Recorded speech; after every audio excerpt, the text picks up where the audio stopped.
Yes, we are. Hello, you beautiful people. Have you got beautiful? Someone told me you are beautiful. Drink. Come on. It's unfortunate because it is the most common word in my speech, which lasts 18 minutes in case you are doing a sweepstake. Now, a few of you may remember a few weeks ago Twitter crashed due to the ultimate selfie posted by Ellen DeGeneres. Now, I'm not for 1 minute suggesting that we are going to break Twitter because unfortunately none of you are Bradley Cooper or Angelina Jolie, but I am going to take this opportunity, and I can't obviously get all of you here, but if you're on that table and you're on that table, can you just come forward a bit and try and get in this selfie because I want to do it. I'm really trying to find everything else you might want to Selfie.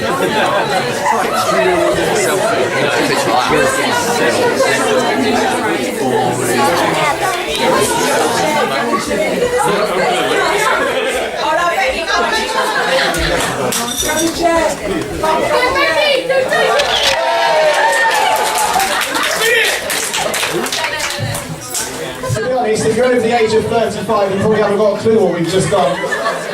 Sorry, John, I'll explain later. Right, to get over the nerves this afternoon, I am heeding the advice of my father, and that is to imagine all of you naked. Which is working a treat for this table here. Woohoo! Sorry, Ruth. Not so good when I look at you, John. So I'll just look at this table again.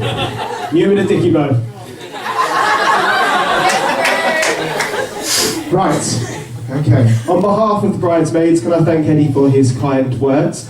I think you'll agree the girls have done a great job today, and they all do look lovely. Clap if you want.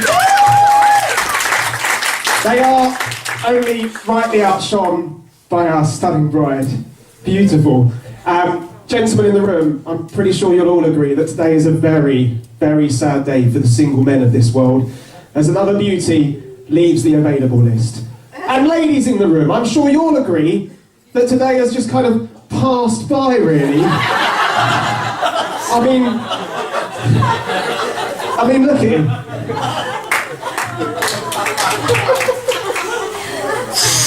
I feel Helen, Laura, Claire, Chloe and I have become friends as a result of this wedding. I mean that in a spiritual sense, don't come to my flat, okay?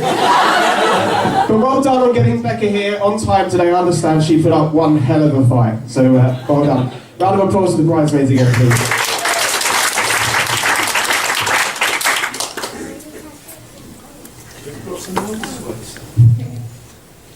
I wasn't expecting this to happen. I honestly thought I could, shoot. You could what? Can you, put some music on or something? This is a ruse. Yeah, looks like it. Just one second, I'll be back. Sweet, small, sweet, your first kiss thrills me so.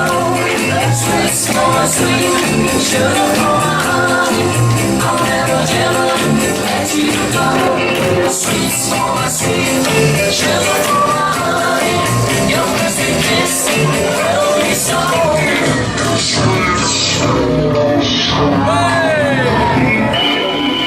We're interrupting this program for an important announcement. Afternoon everybody, welcome to a very special edition of Football Focus. We are just getting some breaking news today regarding the marriage of the Tottenham fans Edward and Rebecca Green. Kevin? I've done very well there, hasn't he? It's safe to say he is significantly batting above his average there. The Locomotive Canterbury midfielder's wedding reception has turned into absolute chaos, although most of you know that, you are there.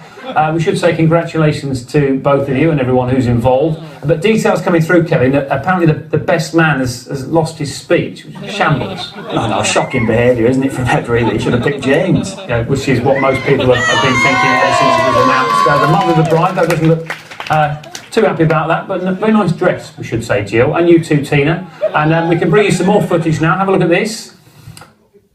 The best man, Ben, somehow changed his clothes, sporting one of John Green's famous blue blazers.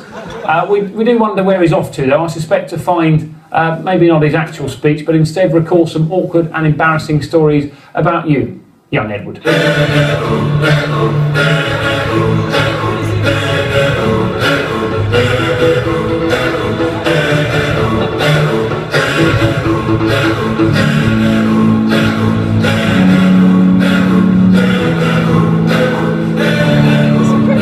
This is Borden Grammar School. It's here in September 1996 I first met Edward Joshua Green. He, a posh boy from Raynham with a David Cameron hairstyle.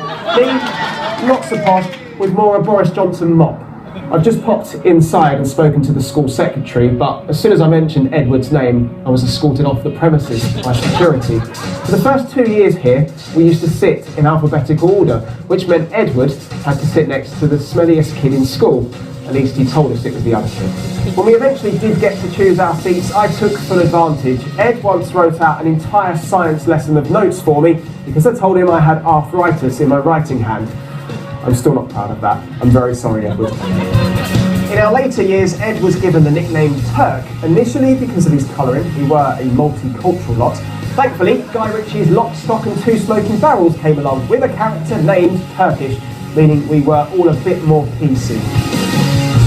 My last story from here involves a teacher, a toilet and a blue recycling bin. Ed, and possibly a few others, spent an entire lunchtime once barricading a teacher in the toilet with the said blue recycling bin, which, when you think about it, is probably why I haven't been allowed back in to film.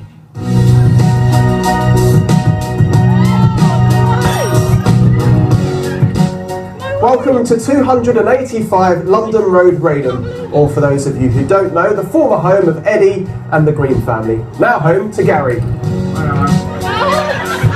We spent many Friday and Saturday nights here growing up, not to mention the infamous Christmas Eve parties where Father John would only talk to you if you drunk Drambuie first. Dip your finger, he would say. I'm 11, John. As we got older, this place also became base camp for our regular trips to Bar Rio's and Amadeus nightclub on the night bus. We were very cool back then. Let me tell you about Eddie. Great guy, Eddie. Me and Eddie, we are like that. Thanks very much, Eamon Holmes. Now, due to unforeseen circumstances, or actually owing to a dodgy drug and alcohol policy and 2 recessions, Amadeus nightclub has closed down. Instead, it's a bowling alley now. More on that later. Instead, for the time being, let's head to another of Eddie's favourite drinking spots. Maidstone. More specifically, the Zebra Bar. On Saturday nights, Ed and Becky used to join me here while I DJ'd. On one occasion, they took full advantage of the owner's generosity. Free shots and booze all night. It was the only way they could stand the cheesy tunes I was playing. About 2 hours into my set, I noticed Eddie wasn't there, so I turned to Becca and asked where he was. She disappeared for a bit, returned inside, and explained Eddie was outside, lying on the floor, being sick. I know what you're thinking, it's okay, his future wife was with him, she would have looked after him. No, Becca returned inside to party for a further 3 hours and take full advantage of those free shots. We collected a rather drunk Eddie on the way out. And that, ladies and gentlemen, is why Eddie, at the bar tonight, will be ordering lager with a huge dash of lime, you know, to take the edge off. Nothing wrong with a lime top, eh boys? No. Hey Eddie and Becca. Congratulations. Here to sing a quick song for you, join in. Now, rumour has it you wanted this for your first dance, but thought the lyrics were a bit embarrassing. Not half as embarrassing as some of these photos we're about to show those. Bounce, bounce, bounce, bounce, bounce, bounce, bounce, bounce, bounce, bounce. Now I'm not trying to be rude, but here we got the way you do the thing you do. Mommy and my legs too. That's why I'm not a big real. When I get to the hotel, there'll be a football coach. What's that? It's said back. Can I get that toot-toot? Can feel that beat-beat. Running her hands through my room, bouncing up and forth. While they say I'm the real, telling you to the kitchen. I'm fresh out the kitchen. I'm a rolling the bike, got every man in you wishing. Sipping on Coca-Cola, I so I'm drunk. It's the can I get that toot-toot? Can feel that beat-beat. Running her hands through my room, bouncing up and forth. While they say I'm the real, telling you to the kitchen. I'm fresh out the kitchen. I'm a rolling the bike, got every man in you wishing. Sipping on Coca-Cola, I'm like so what I'm drunk. It's a freaking wedding thing, I'm about to have me some fun. Hey! Thank you.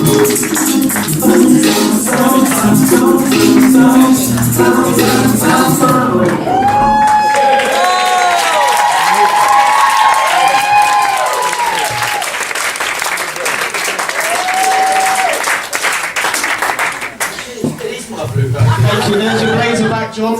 There is a quick story from the filming, actually. You see, Gary, who we met at 285 London Road, the Greens' former home. Gary wasted, and bearing in mind, he had only just met me, he wasted no time whatsoever telling me that he found something hidden in what used to be Eddie's bedroom when he first moved in. You don't know? No. You have no idea? No. I reckon Tina knows. Exhibit A, ladies and gentlemen. A half-used packet of condoms.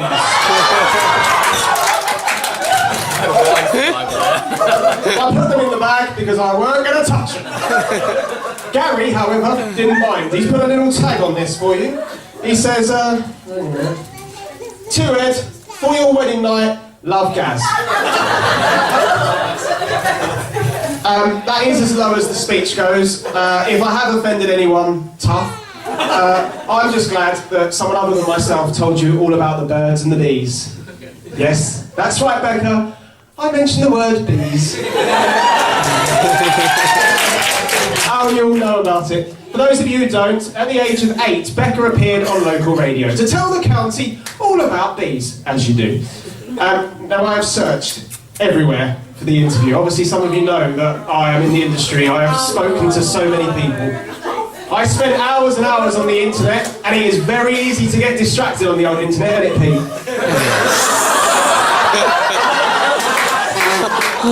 I couldn't find it, unfortunately, but I thought it's okay. We've got a radio interviewer here. We've got a lady who once liked bees. So, Becca, if you could stand up, we're going to act it out. Round of applause for Becca. Stand up. Sorry, that's right. Your mum has got it, and so have I! This hands-on mini beasts project is not without its mini dangers. Rebecca got a bit too close, but kept her cool. I was putting my fingers through the air vent to see if they would lick me. And what did they do? Stung me. Did it hurt? A lot. What did you do with the bee sting?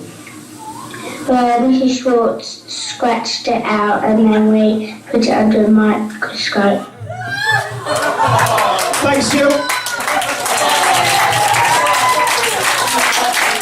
Much like Rebecca's first date with Eddie all those years ago, she got a bit too close but kept her cool. She also needed a microscope that time as well.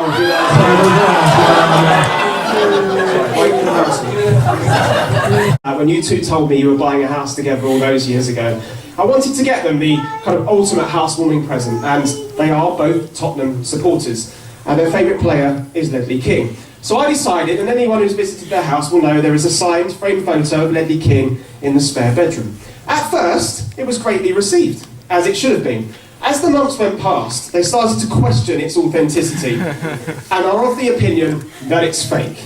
I have always protested my innocence and explained that I bought it from a reputable shop. I spent a lot of money and also got a certificate to prove it was real. But I feel today is the day that I confess. Because a few weeks ago, I stumbled across this genuine newspaper article in the Kent Messenger. I'll pass it around later. This chap, photographed, this hideous man, is the guy I bought the signed framed photo for. Oh, wow. Let me just give you a flavour of the article. And in my head, at this point, we treat this like a pantomime. You can boo as much as you like. This guy is a villain, okay? So the article reads, James Maxwell, 41, ran 3 Sittingbourne-based sports memorabilia companies. Maxwell pleaded guilty to 17 fraud charges. He's been it's okay, he's been jailed for 3 years and 4 months at Maidstone Crown Court. Boo if you want, boo if you want. That's better. The investigating officer said this was a huge investigation. He betrayed dozens of people with his lies, preying on people's hopes and dreams. Well, yes, he did, and 2 of those people were these 2. So I can only apologise, I feel terrible, and I hope that this makes up for it. Open it up. In your own time.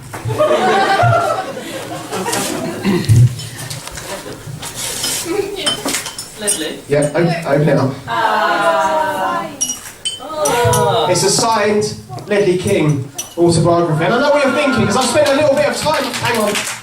I spent a little bit of time with some of you guys today, and I know what you're thinking. You cynical lot. You're thinking, how do you know this one's genuine? Well, I know it's genuine for two reasons. Number one, James Maxwell was in prison when it was signed, so that's a good start. Number two, much like today, a few weeks back, I spent hours and hours hanging around, making small talk with a load of Tottenham supporters, but all I really wanted to do was have a beer. Take it away, Tony. Hi everyone, hope you're having a good day. I'm Ledley King, just wanted to say congratulations to Eddie and Bex. Sorry I couldn't be there, but enjoy the day.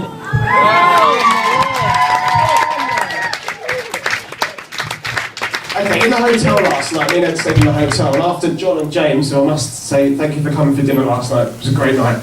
After they went, Ed said to me in the hotel room, can you not mention any of my previous girlfriends tomorrow? Which unfortunately has cut the speech short by 3 seconds. So some other things about Eddie instead. He relies on ready meals when Bex isn't home because he can't cook. He has tomato ketchup with everything, although I haven't noticed it on the table today, so you're improving. He also suffers from a mild form of narcolepsy. In my time knowing Edward, he has fallen asleep in a... Narcolepsy is where you fall asleep in random places. Yeah, but you're pissed. In my time knowing Eddie, he has fallen asleep in a busy nightclub, by the swimming pool in Spain that morning, in the hallway of the hotel on the stag do. I had to pick him up, kind of. And also in his Ford Fiesta, whilst driving at 70 miles an hour on the M2. Oh, I thought I would get a cheer, not an R. And he died. You were still in that, so it's fine. Whee! I just want to get serious for a moment. John, Tina, Pete, Jill, I know that these guys are really grateful for the support that you've given them to today, and also kind of throughout the day as well. I know it's been quite chaotic at times, especially this morning. Certainly was with Eddie in the hotel. Christ, he's a diva. Also, actually, Adam, can you stand up? Round of applause for Adam. Adam and I would also like to thank John and Peter for coming on the stag do, because without you two, we would be the slowest go-kart drivers in the room right now. Slower than me. That's okay. It's funny actually, Pete, as you was walking down the aisle earlier, I couldn't think like how history was repeating itself. You know, as you kind of walked in with Becca, I thought, what was it, 26 years ago you were sending her off to bed with a dummy? It's happening all over again tonight. Eddie, Becca, I just want to say thank you for being my two best friends. All the fun and laughter, yes, but all the belief and the support as well over the years. I'm really grateful. Eddie, when we left school, you had no idea of what you wanted to do, and I am so proud of what you've done with your business. I really am. Although I think it's a bit out of order you're charging everyone for the chocolate fountain tonight. Oh, you didn't know? It's expensive. To finish up, I've got some advice, Eddie, for your new life together.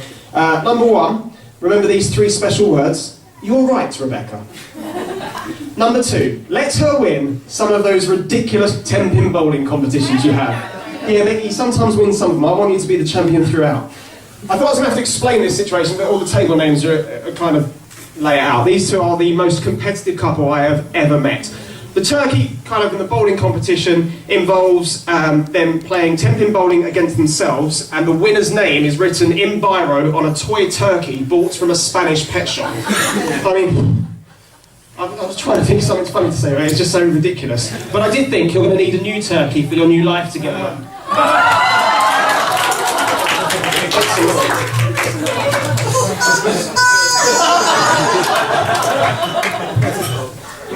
My third and final bit of advice, Eddie, is to always get on with your mother-in-law. Jill? Eddie hasn't spoken to Gillian for 3 months now. Not because he doesn't like her, but because he doesn't want to interrupt her. And finally, I know you're thinking it, what is it like in the bedroom of the New Greens? Well, I can reveal something. During a recent game of Articulate, you know the game with the cards where you describe what you see on the card, Becca declared, "We have it on the bed every night!" Oh, for Christ, even after 11 years, there is hope for us all. Then Ed pipes up with, "The electric blanket." It was the right answer. On that note, ladies and gentlemen, please charge your glasses and join me in wishing the bride and groom a long, prosperous, bowling, argument-free life together.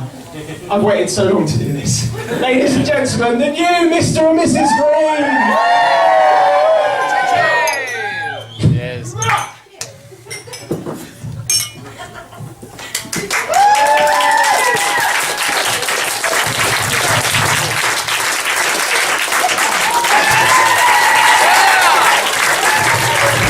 Absolutely magic.